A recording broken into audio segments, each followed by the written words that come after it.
بچوں کو پولیو کے قطرے پلانا کیسا ہے؟ ضروری ہے۔ پولیو کے قطرے یہ پوچھنا مفتیوں سے کہ پولیو کے قطرے بچوں کو پلانا کیسا ہے، یہ ڈاکٹروں سے پوچھنے کا سوال ہے، جو سوال لوگ کس سے پوچھتے ہیں؟ مفتیوں سے۔ پھر یہاں وہی سوال ہوتا ہے، لوگ کہتے ہیں اصل میں یہ یہودی لوگ پلا رہے ہیں، ایجنٹ ہیں، تو ڈاکٹر تھوڑی بتائیں گے۔ ڈاکٹر آپ کو یہ تو بتائے گا نا کہ یہ پولیو کے قطرے سے بچے کو فائدہ ہوتا ہے کہ نہیں ہوتا۔ اچھا، پھر بہت سارے سوال ہوتے ہیں کہ ان کو ہمارے ہاں ٹیسٹ کی اجازت کیوں نہیں ہے لیب میں؟ اس کا جواب بھی ڈاکٹروں سے پوچھو، وہ ڈاکٹر آپ کو بتائے گا کہ اجازت ہے یا نہیں ہے، آپ کے پاس وہ مشینیں ہی نہیں ہیں۔ تو یہ میں نے بہت اس طرح کی چیزیں بہت کی ہیں، شروع میں ہمیں بھی نہیں معلومات تھیں، لیکن جب ہم ڈاکٹروں سے ملے ہیں جو ریسرچ سینٹر میں ہوتے ہیں ڈاکٹر، جہاں ویکسین بنتی ہیں، امریکہ میں، جاپان میں، وہاں کے جو دیندار ڈاکٹر ہیں ان سے تحقیقات کی ہیں، تو وہ کہتے ہیں بھائی یہ ضروری ہے۔ اور انڈیا، افغانستان، پاکستان اور شاید انڈیا کے بھی بہت سے علاقے ہیں، وہ جن ملکوں میں یہ ویکسین نہیں پلائی جاتی ان میں ابھی تک پولیو کی بیماری ہے۔ لوگ پھر ایک سوال یہ پوچھتے ہیں کہ وہ ہمارے کب سے خیر خواہ ہو گئے کہ ہمیں فری پھوکٹ میں پلا رہے ہیں تاکہ ہمارے بچوں کو پولیو نہ ہو۔ بھائی وہ ہمارے خیر خواہ نہیں ہیں، وہ اپنے خیر خواہ ہیں۔ انہیں پتا ہے کہ ایک بھی دنیا میں پولیو کا مریض زندہ رہ گیا نا تو یہ بیماری دنیا میں دوبارہ سے پھیلے گی، اس لیے انہوں نے فیصلہ کیا کہ جڑ سے ختم کر دو اس کو۔ جیسے یہ جو پہلے ہوتا تھا نا، چہرے پہ چیچک کے داغ نکلتے تھے، چیچک کے دانے پہلے نکلتے تھے نا، ہم نے تو اپنے بچپن میں بہت سے لوگ دیکھے تھے ان کے چہرے پہ کھڈے پڑے ہوئے ہوتے تھے۔ یہ چیچک کی بیماری دنیا سے ختم ہو گئی کیونکہ انہوں نے سب کو ویکسین لگا کے جڑ سے اس بیماری کا دنیا سے الحمدللہ خاتمہ کر دیا۔ اب پولیو کا بھی یہ چاہتے ہیں بھائی دنیا سے خاتمہ ہو جائے، اس میں سب سے بڑی رکاوٹ مذہبی لوگ بنے ہوئے ہیں۔ مذہبی لوگ بھی اپنا تماشا دنیا میں کیوں بنوا رہے ہو بھائی؟ تمہاری فیلڈ نہیں ہے، تم مت ڈاکٹروں کی فیلڈ میں گھسو، تم فتوا دو، طلاق ہو گئی ہے، وراثت ہے، طلاق نہیں ہوئی ہے، نماز کیسے پڑھی جائے گی، حج کیسے کیا جائے گا، ماں باپ کی اطاعت، ماں باپ کے احکام، تمیز، what is the definition of تمیز؟ تمیز کیا چیز ہوتی ہے، تہذیب کیا چیز ہوتی ہے، طہارت کیا چیز ہوتی ہے، اللہ کے کیا حقوق ہیں، مخلوق کے کیا حقوق ہیں، جنت کیا ہے، جہنم کیا ہے، موت کے بعد کی زندگی کیا ہے۔ یہ مذہب کا ٹاپک یہ ہے، تو اس کے حد تک رہنا چاہیے۔ ہاں اگر پولیو میں کوئی ایسی حرام اجزاء شامل ہیں اس پہ بحث مفتیوں سے کی جا سکتی ہے، حضرت یہ حلال ہے حرام ہے۔ تو باقی یہ کہ یہ جو ویکسین ہے یا جو بھی میڈیسن ہے وہ سارا ڈاکٹروں کا کام ہے۔ اور دوسرا بڑا مسئلہ یہ ہے کہ صرف یہ مذہبی طبقے کا نہیں ہے، ہر شخص ہمارے ہاں دوسرے کی فیلڈ میں گھسا ہوا ہے۔ حکیموں سے آپ ڈاکٹروں کے بارے میں بات کرو، چند حکیموں کو چھوڑ کے سارے حکیم کیا کہتے ہیں؟ ڈاکٹر 2 نمبر ہوتے ہیں۔ تم نے MBBS کیا ہے جو تمہیں پتا ہے ڈاکٹر 2 نمبر ہوتے ہیں؟ ایک حکیم نے کہا پیناڈول کے اتنے سخت سائیڈ افیکٹ ہیں کہ 5 سال تک باڈی میں اس کے سائیڈ افیکٹ رہتے ہیں۔ یار تم پھینکنے پر گورنمنٹ کی طرف سے پابندی ہے نہیں، پھینک لو، اور اتنے مضبوط سے بتاتے ہیں جیسے پتہ نہیں کیا۔ تو میں نے کہا یہاں کے ڈاکٹر تو نہیں کہتے کہ پیناڈول کے اتنے 5 سال تک رہیں گے؟ کہتے ہیں ابے یہاں کے ڈاکٹروں کو پتا کیا ہے، کمبختو یہاں کے ڈاکٹروں کو پتا نہیں ہے جو پیناڈول کا تھوڑا سا انہوں نے پڑھا ہوا ہے، اور حکیم جس نے پیناڈول کی سپیلنگ نہیں آتی اس کو پتا چل گیا پہلے سے۔ سارے حکیم نہیں ہوتے ایسے، بہت سے صحیح حکیم بھی ہوتے ہیں، لیکن میجورٹی ایسے ہی پھینکوؤں کی چل رہی ہے۔ ڈاکٹر بھی یہ کام کرتے ہیں۔ حکیم کے بارے میں ابے حکیم کچھ نہیں ہوتا۔ ڈاکٹر صاحب بس کرو، بہت سی چیزیں میں نے خود مشاہدہ کیا ہے، ڈاکٹروں سے علاج نہیں ہوا، حکیم نے کر دیا علاج، میں خود بھگتا ہوا ہوں، یہ تو میں اپنے اوپر بھگتا ہوا ہوں کہ میں نے بہت ڈاکٹر، میرے اکثر لوگوں کو سنا چکا ہوں میں واقعہ۔ پیٹ کا مسئلہ تھا ایک دفعہ، گلے کا مسئلہ ہوا، سارے ڈاکٹر حکیم وہ ہومیوپیتھک تھک گیا، ایک حکیم صاحب نے 2 دن میں فٹ فاٹ کر دیا مجھے۔ تو لیکن یہ بات ہے کیونکہ حکیموں کی سرپرستی نہیں ہے اب گورنمنٹ کی طرف سے، حکمت کا جو علم ہے نا اس کی گورنمنٹ اب سرپرستی نہیں کر رہی ہے، تو اس میں فراڈیوں کی تعداد روز بروز بڑھتی چلی جا رہی ہے۔ پہلے ہندوستان میں جو صدیوں مسلمان علاج کراتے رہے ہیں، بیماریاں ٹھیک ہوتی تھیں، وہ سارے حکیم ہی کرتے تھے۔ گورے بھی آئے ہیں حکیموں سے. ابھی حیدرآباد میں ایک حکیم ہے, تو شاید اللہ کرے زندہ ہوں, امید ہے, بڑی عمر تھی ان کی. تو ان کا کیا تھا, ان کے دادا کے پاس ابھی تک ایک گورے کا سرٹیفکیٹ ہے. ان کے دادا کا علاج کیا تھا ایک حکیم نے, ان کے دادا حکیم تھے, انہوں نے علاج کیا تھا ایک انگریز کا. ایک انگریز آفیسر تھا ہندوستان میں, جب ہندوستان میں حکومت تھی ان کی گوروں کی, اس کو کوئی خطرناک بیماری ہو گئی, وہ علاج کرا کر آگے تھک گیا, نہیں ٹھیک ہوا. تو یہ جو حیدرآباد کے حکیم صاحب ہے نا, ان کے دادا کے پاس آیا, وہ ان کے دادا نے علاج کر دیا. وہ بڑا خوش ہوا, تو اس نے ان کے دادا سے بولا مانگو کیا مانگتے. انہوں نے کہا بس کچھ بھی نہیں چاہیے, ایک سرٹیفکیٹ بنا دو مجھے کہ لا علاج بیماری تھی, میں نے ٹھیک کیا ہے, بس. اس کو پلاسٹک کوٹنگ کرا کے اور اپنی اسٹیمپ لگا دو اس پہ. وہ ابھی تک ان کے پاس اسٹیمپ چلی آ رہی ہے. تو لوگ مجھ سے فوراً بیان کے بعد ان حکیم صاحب کا نمبر, بھائی وہ دادا کا کام تھا ان کے دادا نے کیا تھا. تو باقی میں کسی کی پبلسٹی تو نہیں کرتا نا, کوئی کچھ غلط ٹیکا لگا, حکیم تو ٹیکے لگاتے نہیں, کوئی غلط معجون کھلاتی میرے گلے پڑ جاؤ گے.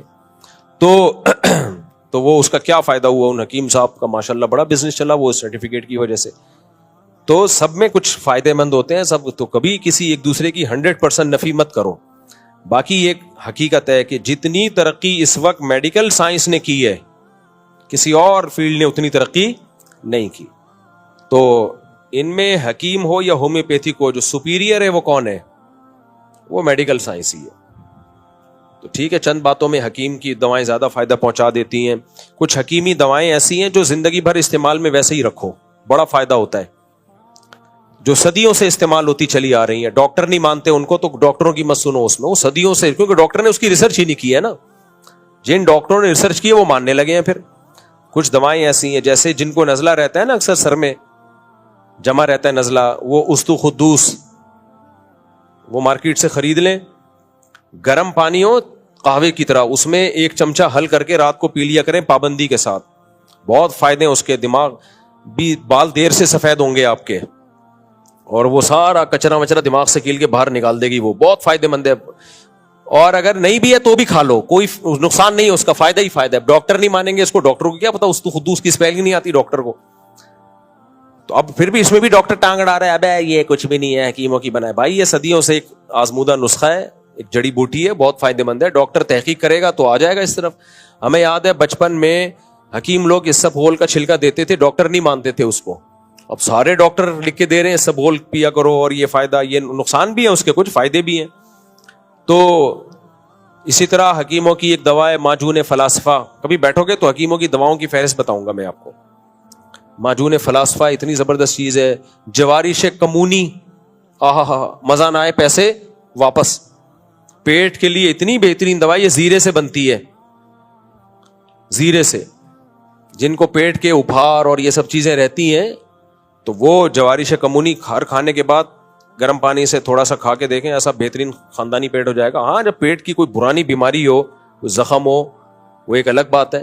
چھوٹے موٹے تو یہ نہیں سے ہو جاتے ہیں. جو شاندہ یہ جو جڑی بوٹیوں والا آتا ہے, یہ نہیں جو آپ قہوہ کی شکل میں پیتے ہیں, یہ جو جڑی بوٹیوں والا جو شاندہ ہے نا, جڑی بوٹیوں والا, اتنا فائدے مند ہے صحت کے لیے. آپ کو نزلہ ہو, دیر سے ٹھیک کرے گا یہ, دیر سے, لیکن خاندانی ٹھیک کر دے گا آپ کو. آپ اس کو 2 گھنٹے پانی میں بھگوئیں, پھر یعنی 2 گلاس پانی میں آپ نے 2 گھنٹے یہ جو شاندہ بھگونا ہے. ابھی بھی میرے پاس پڑا ہوا ہے دراز میں, بس پڑا ہوا, یہ دیکھ دیکھ کے خوش ہوتا رہتا ہوں, کیونکہ اس کے لیے محنت کرنی پڑتی ہے. یہ جو شاندہ آپ نے جڑی بوٹیوں والا, یہ آپ نے 2 گھنٹے پانی میں بھگو کے رکھا, ہلکی آنچ پہ, اسٹیل کی دیگچی میں ہلکی آنچ پہ پکایا اس کو, 1 کپ رہ گیا, اور اس کو چھان لیا. وہ کڑوا کڑوا آپ پی کے رات کو سو جاؤ, اور جو کچرا بچا ہے اس میں 2 گلاس اور ڈال دو. اچھا کمال کی بات ہے, یہ نسخہ مجھے بچپن میں ایلوپیتھک ڈاکٹر نے بتایا تھا. مجھے نزلہ بہت رہتا تھا نا, سر میں جمع رہتا تھا. اس نے کہا مفتی صاحب ہمارے پاس تو اینٹی الرجی ہے, ہم کھلائیں گے, آپ ٹھیک ہو جاؤ گے, پھر ویسے ہی ہو جاؤ گے. اور اس نے کہا کہ یہ پیو, یہ ہر چیز ٹھیک, پیٹ بھی ٹھیک کرے گا, جسم کو طاقت بھی بحال کرے گا, دماغی طاقت. اس کا نسخہ ہی آپ پڑھ لو نا, ایسی خاندانی چیزیں, خمیرہ, گاؤ زبان اور بلفشائیں, گلفشاں, پتہ نہیں کیا کیا ایسی جنت کے سارے پھل اس میں ڈالے ہوئے انہوں نے. نام سے ہی آدمی کے خوش ہو جاتا ہے. تو ہے کڑوا, مزہ نہیں آئے گا پینے میں, تو شہد ملا لو اس میں. ہم تو کڑوا کڑوی پی لیتے ہیں. آپ رات کو پیو, پی کے سو جاؤ, اور وہ آپ نے جو وہ تھا نا وہ 2 گلاس پانی دوبارہ اس میں ڈال دیے, صبح پھر اسے بوائل کرو اور 1 کپ رکھ لو, پھر وہ بھی پی لو نہار منہ خالی پیٹ. چند دن پی کے دیکھو, ایک دم فائدہ نہیں ہوگا. 3-4 دن کے بعد آپ دیکھو سر سے پرانا فرنیچر, پرانے جو چیزیں نکلیں گی نا, جو چیزیں نکلیں گی ناک کے راستے, پرانا فرنیچر, پرانے لحاف, دادی کا جہیز, ٹوٹی ہوئی الماریاں, جیسے پرانے گھر سے نہیں سامان نکل رہا ہوتا جب صفائی ہوتی ہے, پرانے چپل, یہ سب کچھ نکلے گا سر سے. تو صاحب ایک دم سر آپ کا صاف ستھرا, پیٹ سسٹم ایک دم خاندانی ہو جائے گا. 1 ہفتہ پی لو اپنے خرچے پہ. اچھا, ایک ڈاکٹر, ابھی پچھلے ہفتے کا واقعہ ہے, زیادہ پرانا نہیں, ایلوپیتھک ڈاکٹر ہے. دیکھو ہمیں فائدہ یہ ہوتا ہے کہ ہم ہر طبقے سے ملتے ہیں, ہر ایک کی رپورٹیں ملتی رہتی ہیں, تو آپ کے سامنے شیئر کرنے سے فائدہ یہ ہوتا ہے کہ آپ کی بھی نالج میں اضافہ ہو جائے گا. ایلوپیتھک ڈاکٹر ہے, بہت خاندانی. انہوں نے اپنا واقعہ مجھے خود سنایا. کہتے میرے آدھے سر میں درد رہتا تھا, علاج کرا کے تھک گیا, ٹھیک نہیں ہوا. اب ضروری نہیں کہ اس نسخے سے ہر ایک کوئی فائدہ ہو, آدھے سر میں درد کی بہت ساری قسمیں ہوتی ہیں, سارے جا کے یہ کرنا شروع کر دیں. کہہ رہے میں نے میڈیکل سائنس کی خود بھی کتابیں پڑھی, بہت خود بھی وہ محقق ہیں, باہر سے پڑھے ہوئے ڈاکٹر ہیں, یہاں کے نہیں باہر سے پڑھ کے آئے. کہہ رہے میری اماں نے بتایا, یہ واقعہ ہوگا 95-96 کا, ابھی تو وہ ایجڈ ہو گئے. کہہ رہے میری اماں نے بتایا ادھر قبلہ حکیم صاحب ہے, ان کے پاس چلا جا. وہ حکیم بھی انا للہ ہو چکا ہے, ان کا بوڑھے حکیم تھے, شاید حکیم مرسلین ہی نہ ہو جن کے پاس میں ٹھیک ہوا تھا جا کے. وہاں حکیم صاحب ہے, ان کے پاس چلے گا. میں نے کہا یہ حکیموں کو میں نہیں مانتا. اماں نے کہا بیٹا بوڑھے لوگ ہیں, حکیموں سے علاج کراتے رہے, ایک دفعہ چلے جاؤ. کہہ رہے میں نے اماں کا دل رکھنے کے لیے چلا گیا. میں یہ پچھلے ہفتے کا واقعہ ہے. ڈاکٹر صاحب سن بھی رہے ہوں گے, جب میں بیان کروں گا نا, یہ بیان جاتا ہے وہ ڈاکٹر صاحب بھی سنتے ہیں, تو اس لیے میں کہہ رہا ہوں کہ پھینک نہیں رہا ہوں میں, مجھے پتا ہے وہ ڈاکٹر کہہ دیں گے جھوٹ بول رہا ہے بھائی. تو کہتے ہیں میں آدھے سر میں درد رہتا تھا میرے. کہہ رہے میں گیا ہوں, میں نے وہ قبلہ حکیم صاحب بوڑھے, انہوں نے پتہ نہیں نبض وبض دیکھی ہوئی ہوگا, مجھے کوئی معجون دے دی اور مجھے کہا یہ کھاؤ کوئی چورن چٹنی کچھ نا. کہا 3 دن میں یہ درد کم ہونے کے بجائے بڑھے گا, 3 دن تک یہ اور بڑھے گا, اور ناک بھی بھاری ہو جائے گی, سانس بھی بند ہو سکتا ہے, لیکن برداشت کرنا, کھاتے رہنا ہے. کہہ رہے میں نے ایسے ہی کیا, کھاتا رہا, بڑھ گیا, ناک بند, سوجن, سویلنگ, پتہ نہیں کیا. کہہ رہے 4-5 دن کے بعد وہی پرانا لحاف, گدے, فرنیچر. یہ تو میرے اپنی تعبیر ہے, انہوں کے الفاظ میں.